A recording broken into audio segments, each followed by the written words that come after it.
Welcome to the Alchemy for Authors podcast. I'm your host, Jo Bueller. If you're an author, aspiring author, writer, or wordsmith, you're in the right place. Join me every week as I chat with authors and industry professionals and share my own experiences about using manifestation and mindset practices to supercharge our writing lives. We'll explore ways to overcome writer's block and imposter syndrome. We'll find motivation and inspiration to get our butts in the chair and our stories written. And most importantly, we'll embark on creating lives and livings doing what we love. If you've ever dreamt of a prolific, wealthy, happy or healthy author career or writing practice, then this show is for you. So let's dive into Alchemy for Authors.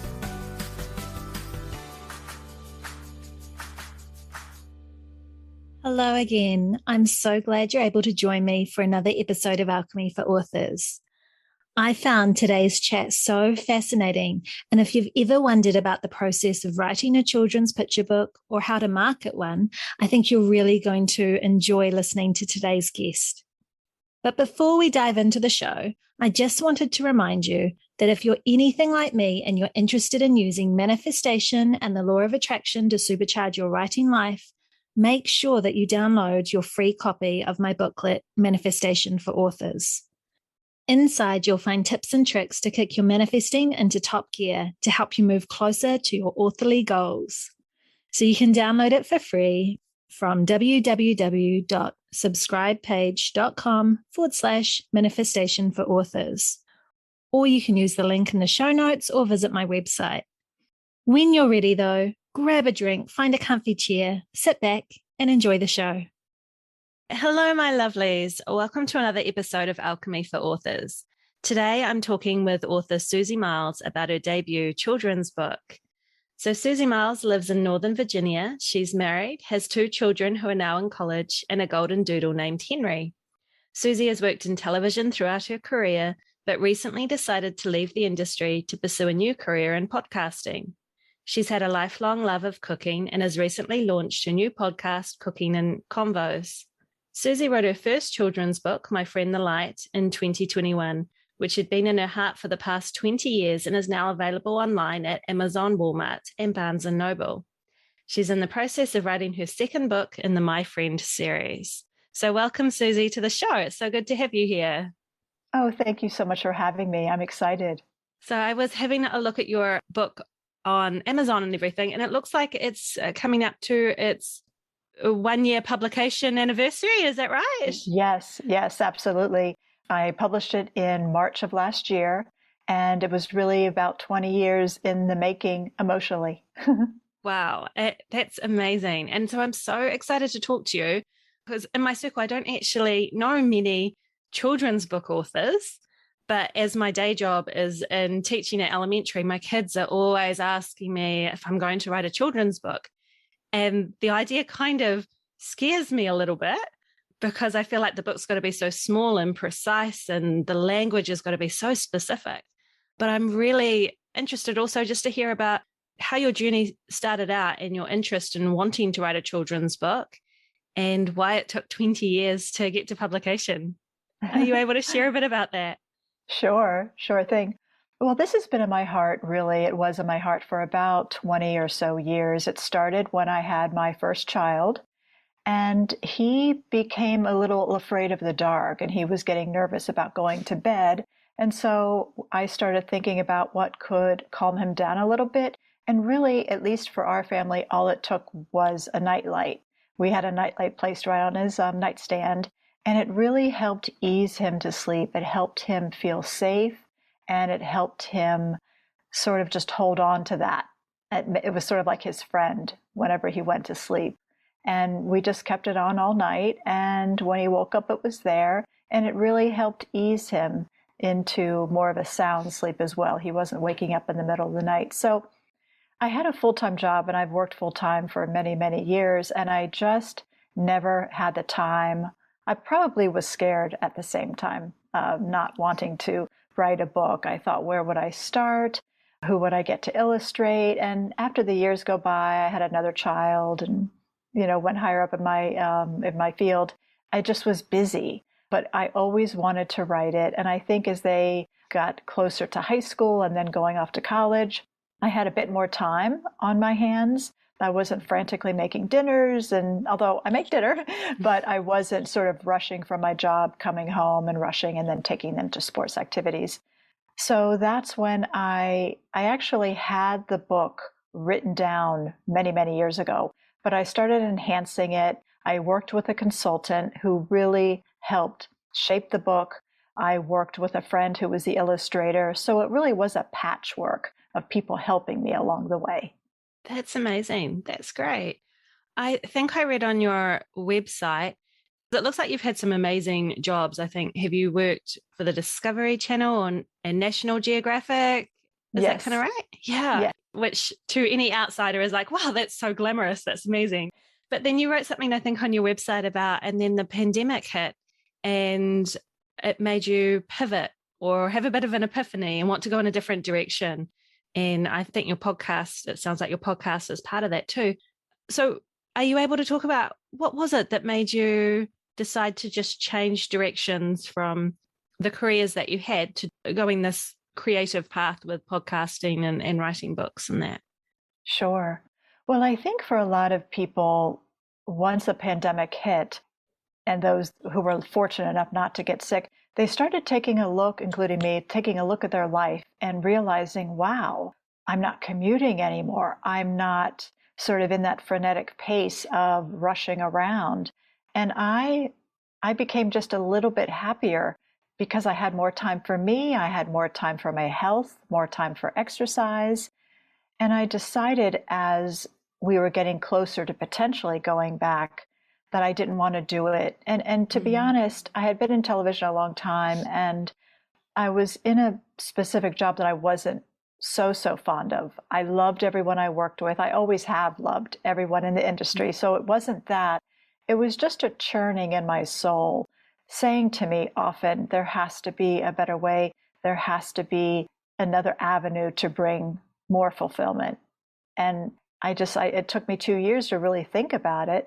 But at the end of last year, 2021, I left my position and I've really been very, very happy ever since. I launched a podcast about a month ago, and that has been super exciting. And I just needed a little more time to slow down. And once I slowed down, I could think a little bit more and I was a little bit more clear. And I think with a great resignation, a lot of people are feeling that way as well. Absolutely.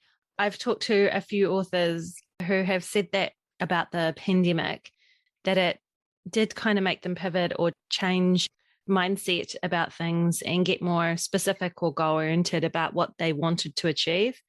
And I was absolutely one of them too. I wasn't too happy in the day job that I had at that time. And it was in 2020 that I actually got the confidence or made myself put out my first book. So, yeah. So there's definitely something about the pandemic that for some of us had that positive kick in the pants that we needed, I think, to start to follow what our soul had been directing us towards for a long time. So, yeah. Absolutely. So and I do think, I think as you get older too, if something is in your heart for so many years and for so long, you get to a point where, at least I did, I said to myself, what is my problem? I've got to really get off my, you know what, and do something and do it. And I didn't want to live a life of regrets. And I didn't want to be at the end of my life saying, why didn't I do that? It really didn't take a huge amount of effort. I just told myself, I'm going to work on this a little bit each day. I'm going to finalize the copy. I'm going to find my illustrator. I'm going to start searching for a consultant. I'm going to make a phone call with that consultant. So every day I just did something little, and it really made such a big difference, as opposed to in my mind for 20 years thinking, oh, this is going to be so much work. Can I even do it? Will anyone even like it? But then I think during the pandemic, I just started saying to myself, it doesn't matter if nobody likes it. This is something I want to do for my life, and it's been in my heart. And so I'm going to do it. It was just, at that point, there were no more questions. It was just a matter of, okay, now what do I do? And I wrote the list down and I just checked it off each day. Oh, I love that. I love that. And I can totally resonate with that. That was very similar to how I kind of started writing books as well, because it had been something I talked about forever, but hadn't actually done. And then personally, I got to the point where I stopped hearing what other people thought and just wanted to do it for me. And then that was the catalyst. But I love how you're saying that it's just those little steps and doing those little steps every day that kind of carry you forward to make it a reality. Was there any time along the way when you were taking those little steps in that you kind of wanted to throw it in and was like, oh, this is just not going to happen, this is just too hard, or anything like that? I think I felt that way for a while up to the point where I actually started. But certainly, I mean, when I was working with the illustrator, who was phenomenal, and I loved working with her, but, sometimes, you have a vision, they have a vision, or when I'm working with Amazon and trying to work on Amazon ads, I mean, there's so many things you have to worry about. And I wasn't an expert in any of them, but I think the whole time prior to that point, I thought it was too hard and I couldn't do it. So for me, it took a lot of self-talk, just talking to myself. What are you worried about? What do you care about what people think? And just doing a little bit. And it was invisible to everyone because I didn't really tell anyone this is what I'm doing. I just did it privately, started seeking people out, and it eventually came to fruition. That's wonderful. That is really, really cool. I love that. And so you said that the illustrator that you worked with was a friend or somebody that you knew? She actually was a friend of a friend. I had been walking with a very close friend in the neighborhood, and I had told her about my vision. We were pretty close, and she said, "Oh, I have the perfect person for you." And the person was perfect, just absolutely perfect. And the only time I found it difficult was in waiting for the revisions. Otherwise, she was a dreamy woman to work with. She was close to about 75, and even she had a children's book in her heart that she had been holding on to. And I'm hoping that gave her the impetus to start her book as well. So it's interesting, once you talk with more people, a lot of people have stories in their heart and they have a hard time just starting it. But when you're working closely with someone who's doing it, it helps motivate you. Yeah, that's absolutely true. And the pictures, the illustrations are gorgeous. They're absolutely gorgeous in the book. Oh, thank you. Thank you so much. Yeah, and I agree with you that, and I know I've read it somewhere, and there's stats for it in that there's, this huge majority of people in the world that talk about wanting to write a book one day, and then this minute amount that actually do it. What do you think allowed you to be one of those few people that actually did it, that took that step and went beyond just talking about it? I think for so long I thought, wow, I have to find a huge publisher. I'm going to have to send out many manuscripts and wait and wait.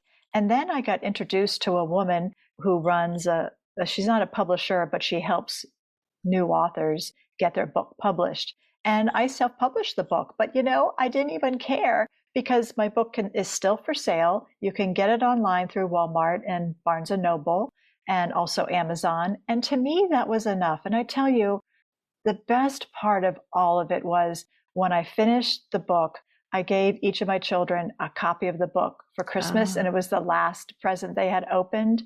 And to me, it just made it all worth it. It really, really did. That's amazing. Did they know that you were writing the book, or was it a bit of a surprise? They knew I was writing it, but they didn't see the final copy. And so I would just tell them, yeah, it's coming in a couple of months. And it just was a very special moment that I won't forget. But I think really what I thought was really difficult, I didn't go that route of, reaching out to Random House or reaching out to the other huge publishers, because I know that takes a lot of time. I know that you do get a lot of rejections. But I think through self-publishing, maybe I might be seen a little sooner if I can actually send a physical book that I have created to the bigger publishers. So it's really just a stair step, I think, for me right now. Yeah, absolutely. I personally love self-publishing. There are so many wonderful books out there written by self-published authors or indie authors, and the stigma is slowly starting to drift away from it, which is great, because people who are self-publishing now, we're still using professional editors. We're still using those professional illustrators, those professional book cover designers. We're still using those people that oftentimes worked for the big house publishers at one point. And so the quality is out there, which is just really great. And I think we have a lot more control over things too when we go the self-publishing route. So I'm a huge advocate for it. I think it's fantastic. And it goes by, the process is faster than waiting for approvals. And so to me, that was a lot more attractive at the time, because I thought too, wow, I'm self-publishing, I'm a loser. I was kind of embarrassed about going that route. And so I held off for a little while. But then the urge just got so big that I had to do something with it, or else I was afraid I never was. Yeah, fair enough.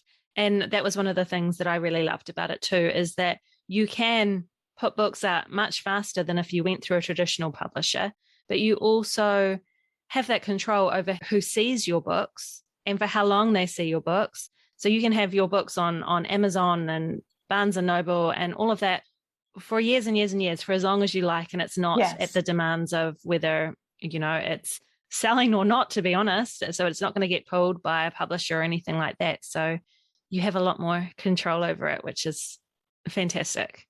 Really cool. It is fantastic. And you could order as many books as you want for yourself. And if you want to go to schools to do, readings, or if you want to go to fairs, people love to buy books from independent authors. So I think that that's also another avenue that people can go. And I'd love to hear your story in publishing, but you probably don't want to spend the time right now, but I'd love to hear it one day. Oh, cool. Well, thank you.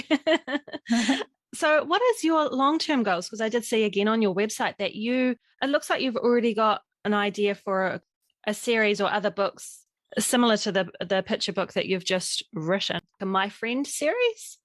Yes, I'd like to turn this book into a My Friend series. My next book, I'm in the process of writing My Friend Henry. And then after that, My Friend the Teacher, My Friend the Neighbor, because I think it's important to bring back community into children's lives and just, know that the neighbor is a good person, their teacher is a good person. And of course, they're good people, but I think it just helps to bring these characters and these people back into children's lives. I think, video games and being on social media and just, I don't know if elementary school children are on social media, but there's just so much that pulls them away from sort of the good nature of teachers, policemen, neighbors. And Henry is my dog, so that'll be the next book, My Friend Henry. Oh, that's so cool. I was really inspired actually, because I wasn't sure if you'd started writing this series or not, or if they were just ideas.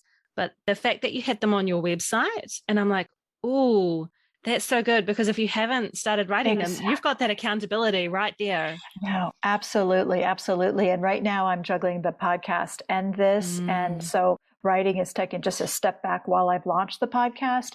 But it's really, I want to be in both worlds. So I'm going to do my best to juggle both now that I'm not working and I have some time to really dedicate to it. Yeah. And that's fantastic. And so I love the fact too that you have just started a podcast, because we're in the same boat there. Mine's very new to the world as well. And also because I write books behind the scenes as well and have a day job. But it's a lot to juggle, but it's so neat, I think, having those creative outlets. Starting the podcast, however, really put me back into the mindset of being a beginner again. Yes. And that's both exciting and terrifying, and brought up all those very similar feelings to when I was writing my first book and putting it out there and, what are people going to think about this? And are they going to see through me that I'm actually a fake and I don't know what I'm doing? How are you experiencing that? Because you've got your first book out and it's been out now for a year, which is great. But now you're also beginning anew with a podcast as well. So how are you finding that journey? Well, it's been a journey, that is for sure. I took the class, and that's where you've also participated in the class. Yeah. And it was tough. I have to say, I kind of was shying away from announcing it. My social media skills aren't the greatest at the moment, but I definitely was. It was such a huge learning curve. And I was I wouldn't say it wasn't embarrassment. It was just shy. And maybe it is the complex of, people are going to find me out, or they're going to think I suck, or they're going to think the content is boring. But I realized, at least in the class, that so many people have so many different ideas for a podcast. And, at least I'm doing something that I set my mind out to. And that alone makes me feel good. And it makes me feel good to be in the middle of creativity again, from writing scripts to learning the technical side, which was quite daunting and still is. Yeah. But I feel like the circuitry in my brain is really opened up a bit, and I needed that. I needed something to start learning again. And I think that's why I also kind of made this step away from my career. It's just a nice change for me personally. Yeah.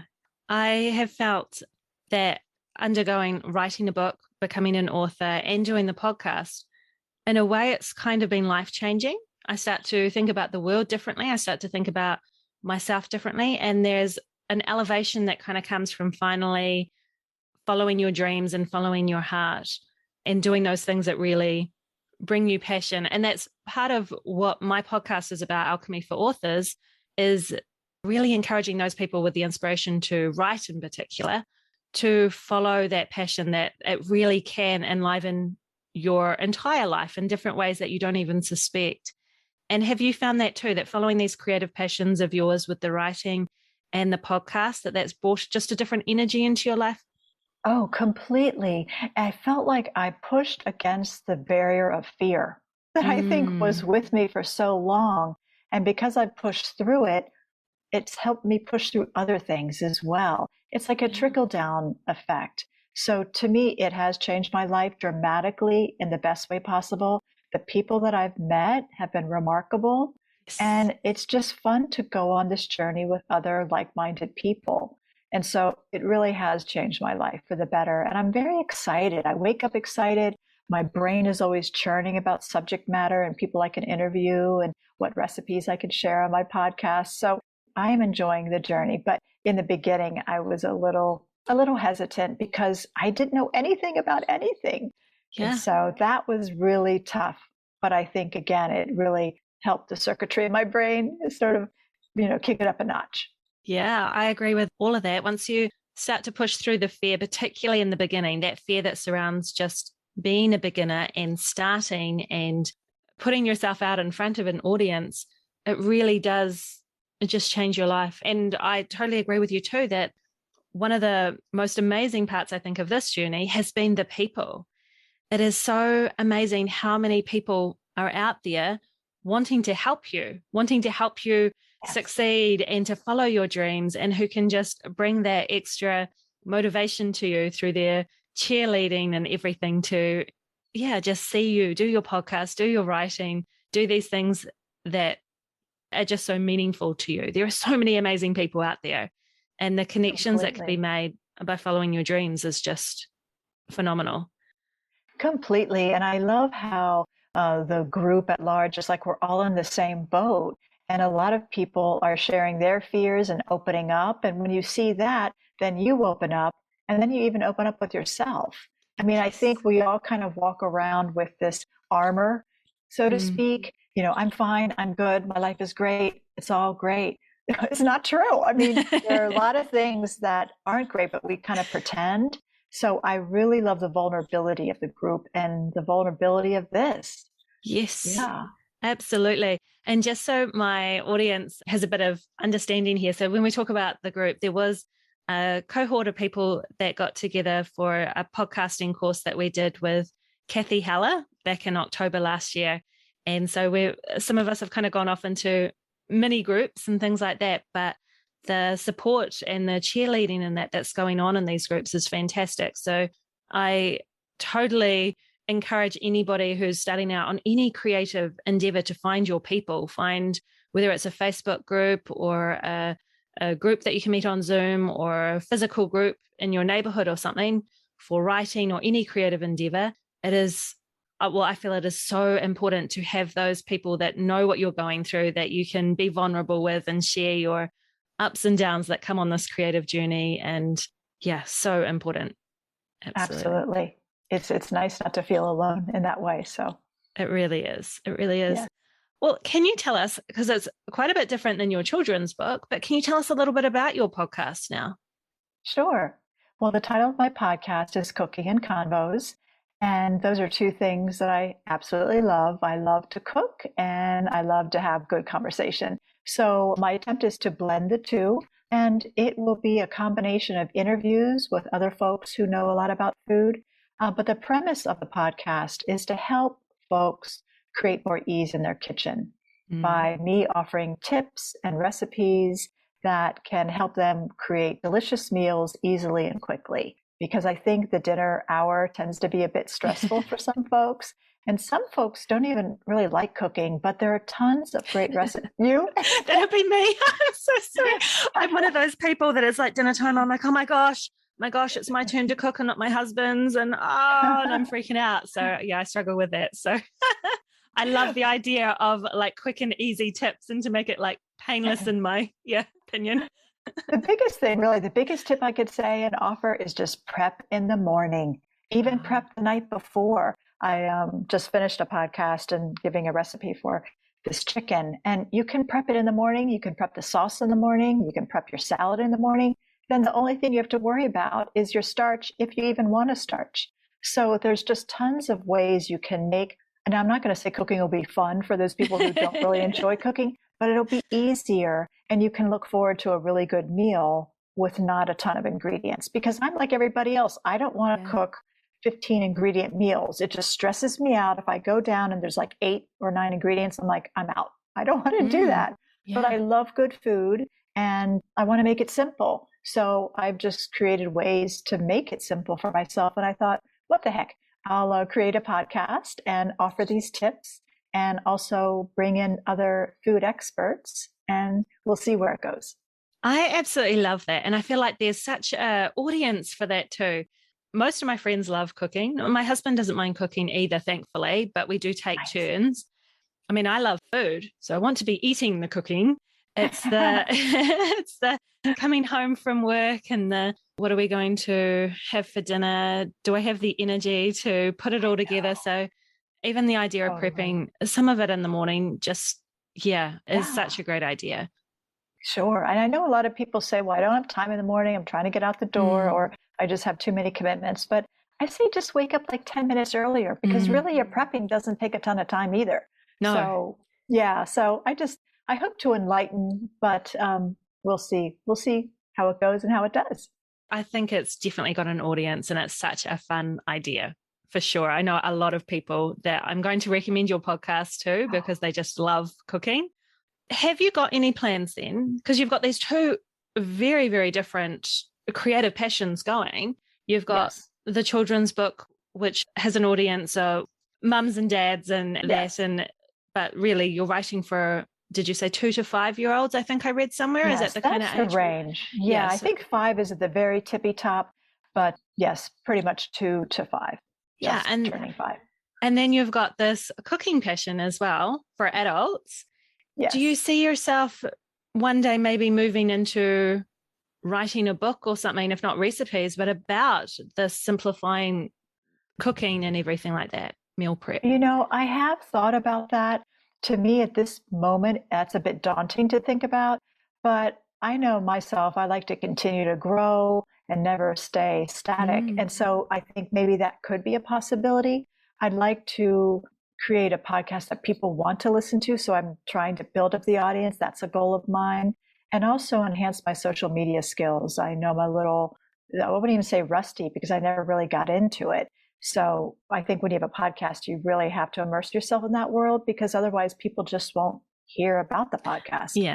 Yeah, so that's true. I have a lot of things, a lot of goals for the next year to enhance and work on. And who knows, maybe 5 years down the road or a few years down the road, I would contemplate writing a book about the ease in the kitchen and the tips I'd like to offer. I think that would be amazing. And you could include like excerpts from your conversations with the people that you're interviewing and that. Sure. And yeah, I can just see so much potential for a book like that. I think it would be amazing. Oh, thank you. Thank you very much for that encouragement. Yeah. So you've talked a little bit about wanting to get to the point of using social media better to market your podcast and all of that. How have you gone about, so I'm kind of stepping backwards a little bit again, just because I'm curious about this. How have you gone about marketing your children's book? Because I see like on Amazon and that you've got reviews, which to me is always just, I'm always in awe of people that get lots of reviews because I find sometimes getting reviews for books can be a little bit like pulling teeth. People are like, oh yes, I love your book. But the 5 minutes it takes to write a review just falls off their radar a bit. So what have you done to kind of market your book and get it out there in the world? Well, I've done a couple of little things. I have given the book to a couple of elementary schools in the area. That's cool. Sort of the back end of marketing. but I have created Amazon ads. I haven't, to be honest, found those so effective. It can be pricey, but I did do that for a few months. I also worked with an illustrator who helped me create, it's called A plus content.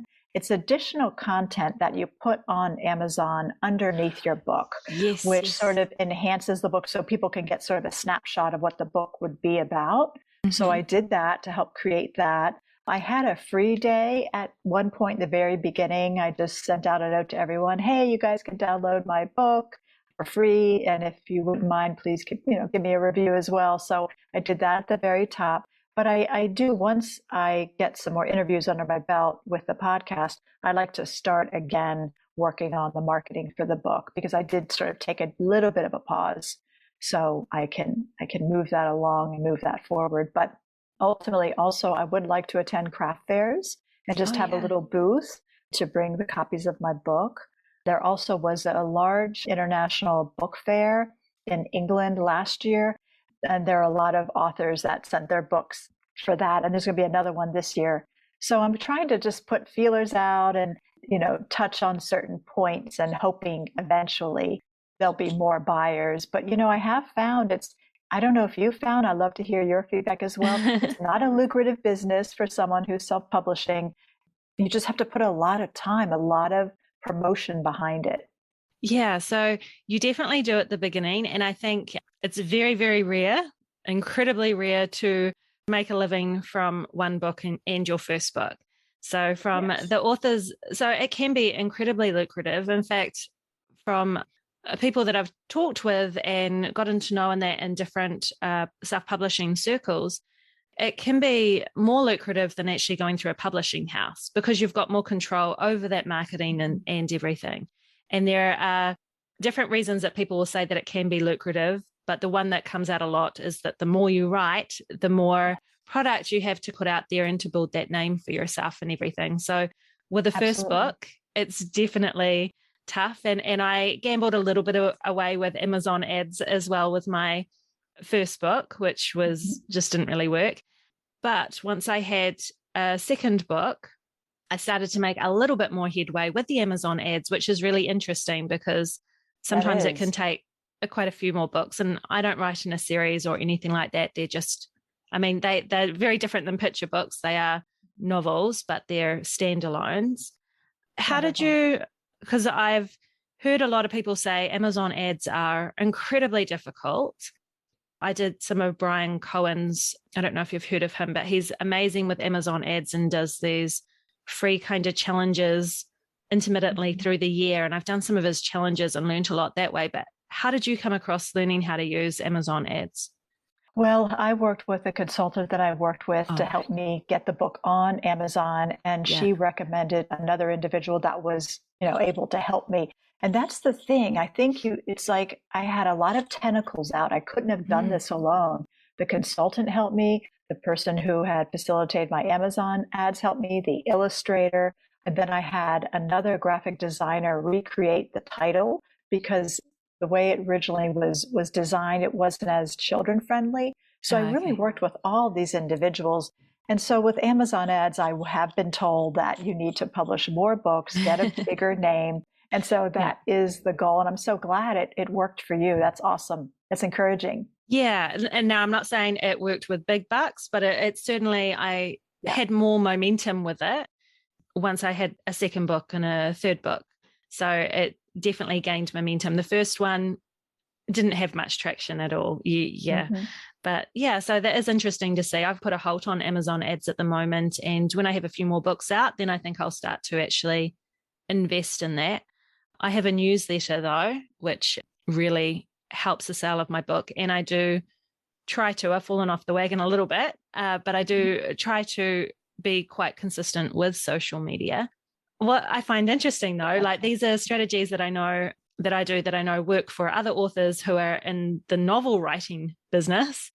However, yours is a picture book. So it's a different thing altogether. Like I saw on Amazon, you've got the paperback copy, which is what I think of when I think of picture books. But then it's also offering a Kindle version. Yes, there's a Kindle version, and then which is the ebook. and Yeah. then there's the hardback. Oh, And see, I like the hardback. It's hardback books. You feel like you're reading a book. Yeah. Not that paperback isn't that way, but it just feels more like an event when you have a hardback book. So I personally like that, but it is more expensive than the paperback. Yeah. And I think more people buy the paperback, obviously, for that reason. I love the So, idea of picture books and hardcovers, though. I do just think they're so well suited to having that hardcover. yes. Yeah. But I find it so hard to get my head around. And now I don't have kids, so I work in a school, but Mhm. I just, don't have the experience. Do you sell many picture books as a Kindle, as an ebook? Because I just can't quite imagine Yeah, that as I an ebook. agree. No, yeah, I don't sell a lot via Yeah. Kindle. That's for sure. That's for sure. But it helps to sort of be broad. And it was Yes. suggested for me to be, in sort of all three markets. Yeah. But you're right. The picture book and Kindle, it just doesn't work. No, I wouldn't think Yeah. that. And so I think that's so different between how you and I would market, simply because I sell majority of my books in ebook format, and then it would be paperback, whereas yours, you need those hard copies for the children. Yeah. Absolutely. Yeah. Absolutely. And it's really the colors and seeing the glow of the night light. It really helps to bring them in. I also created a little video of the book as well. Yes. And so I send that out. And for Christmas last year through social media, I sent a link out on my on Instagram. So if people wanted to buy it, they could just click on the link and then it would go right to Amazon. So that was also another way I tried to promote it, which I think worked. I got a few sales from that. And That's I'm awesome. also, I was in communication with a lighting company. They build lights that the shape of the light in my book. And so they have mentioned that they're interested potentially in doing sort of a combination, selling the light with my book. But that takes, many, many months. And I think the next step for me would also be to get in some of the big box stores, again, packaging a night light with the book. I've looked last year into getting this done internationally, but it's a very tedious process. But all along, I've always wanted to sell the book with a nightlight. And that would just make a lovely, little baby shower gift or a birthday gift. And a couple of my friends have bought the book and they bought a nightlight and they packaged it themselves to people they know, for baby showers or for like 1 or 2-year-old birthdays. I just love all this. I am just getting so much from this. And I hope the audience is too. For those people who are listening, who are on the journey of writing children's books, there are so many different marketing avenues that hadn't really crossed my mind. But I absolutely love that idea of teaming up with somebody who makes night lights or, doing something, packaging it like that is fantastic. And I love your video that you've got for your book. That is so fantastic. And I've seen, actually, I'd totally forgotten, but that A+ segment on Amazon that, oh gosh, they haven't even really had that out there for indie authors or anybody for that long. It might be maybe 6 months as we're recording this. I'm not quite sure. But yes, I saw all that where you get to go more in depth, and you've done a really good job of showcasing your book there and utilizing that, that avenue, which is really cool. Really Thank you. There are many, many avenues. And, I found the whole process pretty exciting. Whenever I, and maybe other people feel this way too, when you're stepping into something new, yes, you're nervous, but boy, like a whole new world opens up. And I thought to myself, gosh, I just had no idea this was what it took, all of the different elements that come together. And it's fun. It's fun working on the pieces.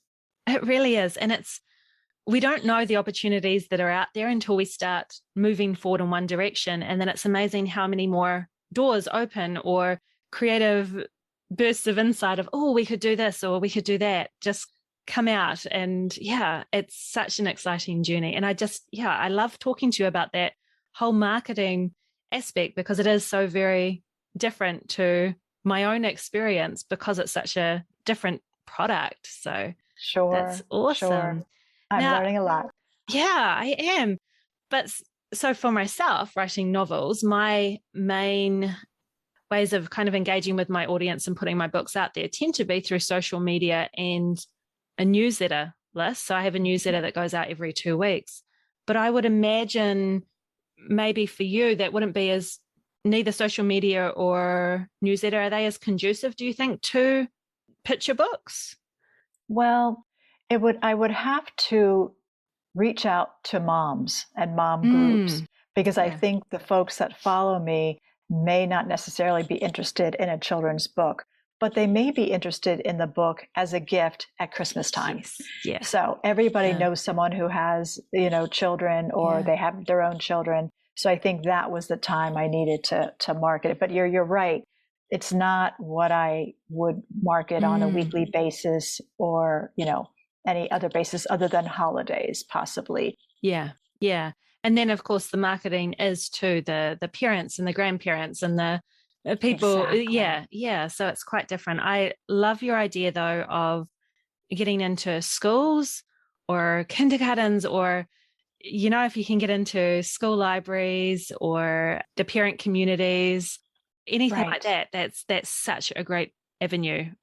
You were talking about big book fairs, and that here in New Zealand, we have Scholastic book fairs, and I think you've got Scholastic in the US too. We do as well. And for 2 years, it was down, right, because of the pandemic. But that was my plan, was to be in book fairs, to be at book fairs and participate that way. So now that things are opening up, I think there'll be more avenues open for me. It just, there was sort of a little bit of a pause in being able to be in person events.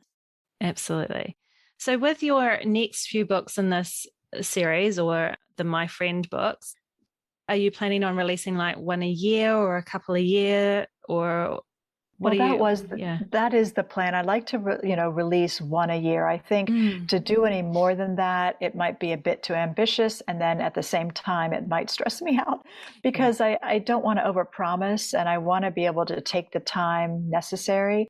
I've already found my illustrator for the second book. He sent me some samples. I had to, pay him $50, but he was able to send me samples. And I did. Awesome. I reached out to several illustrators just to get a sense of who might be a good fit, because my old illustrator, she didn't have time to tackle the second book. So that's good. So it's like I can cross that off my list.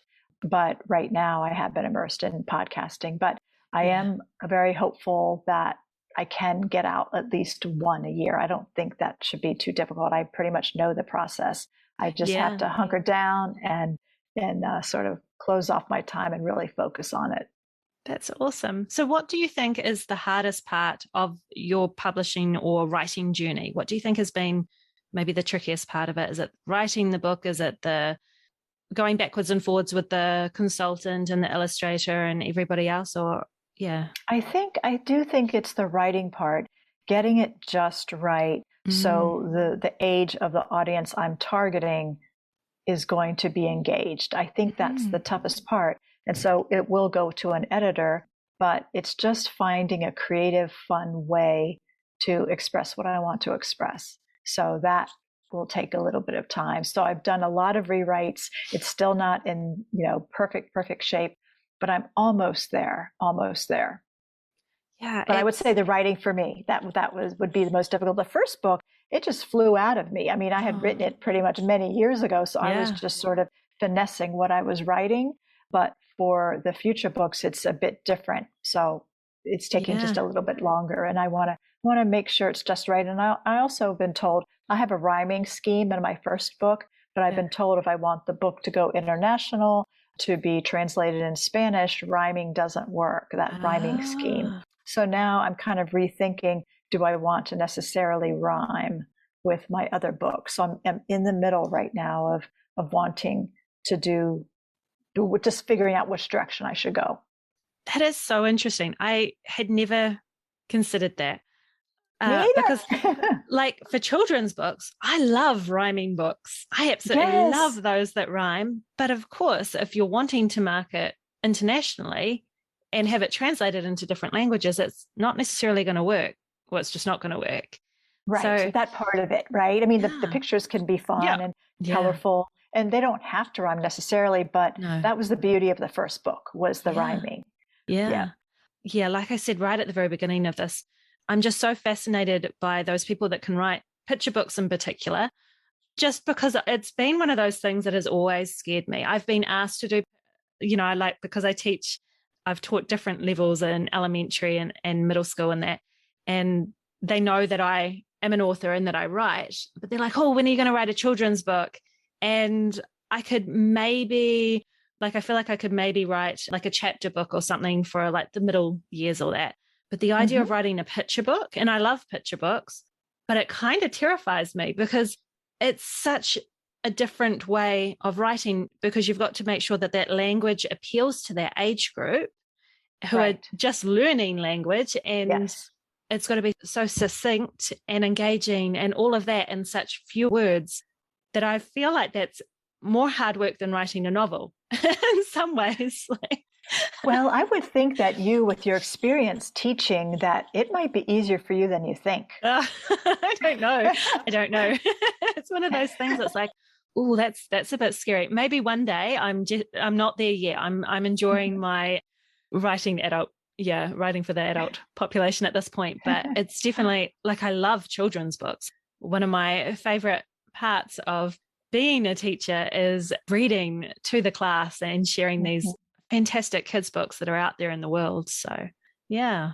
It's interesting, the variety of books as well in terms of the children's market. I mean, sometimes when I go to the grocery store, I'll pick up one of the hardbound little books. And the first page is caterpillar. Next page is worm. And there's not even a story. It's just like pictures and words only. So I just think there are all kinds of levels of children's book writing. So that's true. It's just trying to figure out, your market and what that group likes. There's a lot of studying that has to go on, Yeah. Oh, it's just so interesting. I just love it. So what advice would you have for anybody else who's wanting to write their first book, particularly a children's book, who want to do something similar to what you've done and take that first step in writing a book? Do you have any advice? Well, I would say figure out what your story is, and also write, at least even before your story is written, write down all of the steps that you'll need to do. And really, I mean, the steps are pretty much at your computer. It's not like you have to go cut down a tree. I mean, you just have to make connections. You have to figure out a lot of different things in terms of the process. If you don't know what the process is, find a consultant that can help you. If you don't know how to do it, I think just that alone will help spearhead your progress. So I might say, start there. But then when it comes to your story, figure out your market, the age group. I would go to bookstores, pull out the books for that age group, see what books do well and why. Look at those pictures, look at, the color of the book, the size of the book. So you could start there, but just do something. I think sometimes there's analysis paralysis that can go on, at least for me, thinking, oh no, well, is that word the right word? Or should I have this sentence? I think just writing it all down and out, all of your thoughts about the story, and then you can edit and just continue self-editing, but get something down versus just always thinking about it in your head. That's where I think you can become paralyzed and you're like, oh, it's too hard to think about. I'll do it later. I'll make dinner and I'll do it tomorrow morning. And then the morning comes, let me get my cup of coffee and take a walk. There's like all these excuses not to do things because it's hard. We push the hard things off. So I would say, if you need help, find someone to help you. And then also just do a little bit of research and start writing. Just write it all down, write it all out. You can take out and revise, because then you can see something on paper and you'll have something to work with. Absolutely. Oh, I love that. That's fantastic advice. I totally agree with all of that, and great first steps. And you do keep going back to that. Take that first step, take those little steps. It's just keeping that momentum. And I think that's so crucial. That's awesome. Absolutely. I mean, time's going to go by anyway. So just make better use of it, Yeah, absolutely. Well, thank you so much. I have had such a blast chatting with you. And I've just learned so much about, marketing for children's books and the children's book process. And I just love talking with other authors. So this has been so much fun. Thank you so much. Well, thank you so much for having me. I do appreciate it.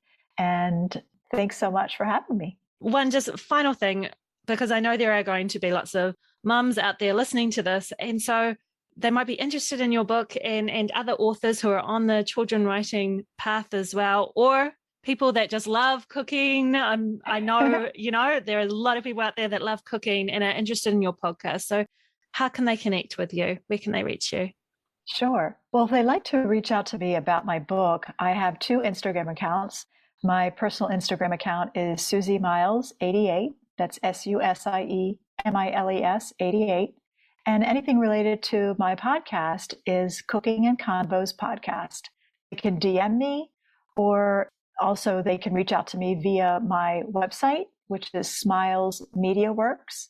And they can send me an email and I'd be happy to respond. So whatever way they'd like to communicate, I'm very responsive and I'd be glad to get back to them. Wonderful. And just, of course, again, your book is available at Walmart and Barnes & Noble and Amazon. Yes. Yeah. Barnes & Noble and Walmart online, and then, of course, Amazon online. Amazon, perfect. And your podcast, all the usual places, Apple and Spotify. Yes, exactly. Fantastic. Wonderful. Yes. Well, thank you so much. This has been fun. So much fun. All the best with your new books and your new podcast. And I look forward to chatting again. Thanks, Susie. Thank you. Me too. Wow, there was just so much goodness in this episode. But here are a few of the takeaways from today's show. 1. Step 1 in writing anything is to get really clear on what your story is and do your research. So consider who your ideal audience is and look at other books in your field. 2. Don't get held back by analysis paralysis. When beginning any writing project, get those words down and leave the editing until later. Time's going to pass anyway, so make sure you're using your time to move closer to your goals. 3. To avoid overwhelm, break down all the different steps to publishing a book and be consistent with trying to do a little bit every day so that you're always moving forward with your project. 4. Writing and publishing a book is usually a team effort, so look for those editors, illustrators, graphic designers, and consultants that best align with your vision. And 5. Get creative with your marketing strategies and make sure they align with your project. For example, when marketing picture books, attend book fairs, visit schools, consider packaging with a toy or something relating to your book. So I hope you enjoyed today's episode. Maybe it even inspired you to try your hand at writing a children's book or to consider other avenues of marketing. And if you enjoyed this episode, I'd be extremely grateful if you subscribed, rated, reviewed, and told a friend. By doing so, you're ensuring I'm able to keep making more episodes. And remember, if you'd like more tips and tricks to manifest your dream writing life or author career, you can subscribe to my newsletter and download your free copy of Manifestation for Authors. Just go to www.subscribepage.com/manifestation for authors. Until next time, happy writing.